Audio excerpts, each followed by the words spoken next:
So a lot of folks have been asking me, how do I find the biggest iBuyers and hedge funds in the market? There's lots of different ways to find them. I want to show you like a really unique way that we do it. And you have to have access to the MLS. So if you're an agent, you already do. If you're not an agent, I'm sure you have an agent friend. If you don't, you should find one if you're trying to be in real estate. A lot of times hedge funds hire real estate agents to be their acquisitions rep. So like they're what we would deem our closer, okay?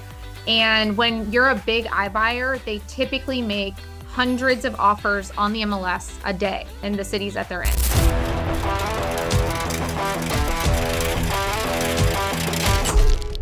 Go ahead and share my screen. I go to the MLS. I go to quick search. I'm going to go to close transactions only.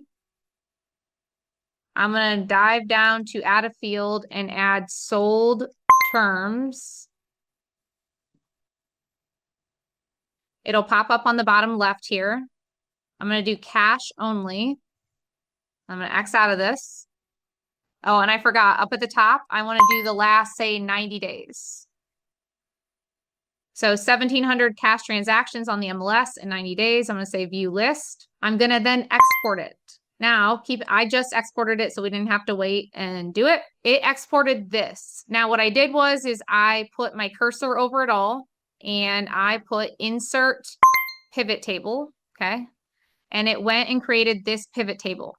So what you'll do, and let me see if I can just do it again to show you guys. So insert pivot table. And then over here, we don't want the listing agent. We want the buyer's agent. So they call that in my MLS, they call it the selling agent. So right here. Okay, so here's all their names. And then I'm also going to drag seller's agent down to values. I'm going to click into this, see value field settings. It says I want it to count how many cash transactions. So you'll see some have 1, 2, 3, etc. So what you'll do is I'll click in this column. I'll go to data, sort, largest to smallest. So see, I don't know what that one is, but see how the top agents represented this many cash transactions in 90 days?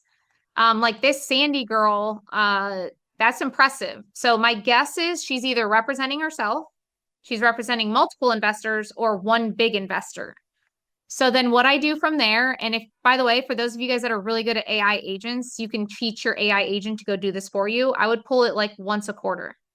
So we're going to copy her name. We're going to go into Flex MLS. I'm going to put her name up there. Now I have her cell phone number, her email, etc.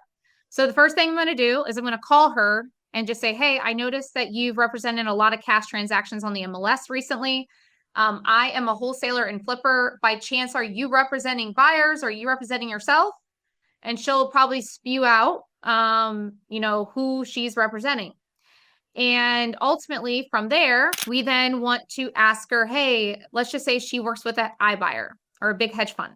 Hey, do they accept wholesales? Yes or no? Or do you have to double close? If they do accept wholesales, is there a certain amount? Like some iBuyers, they will say, hey, if it's more than $10,000 or $20,000, then you have to double close.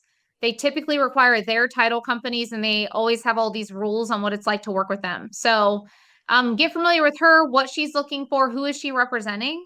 But 10 cash transactions on the MLS is pretty impressive in 90 days. And typically I'll call anyone on the top of that list up to 4 cash transactions. That tells me they're likely not just representing like maybe the baby boomers who are buying houses cash. Okay. If they have like 3, 4 or more in a 90-day period, that means they are either an investor themselves or representing someone. So give it a shot. Let me know in the comments how it goes.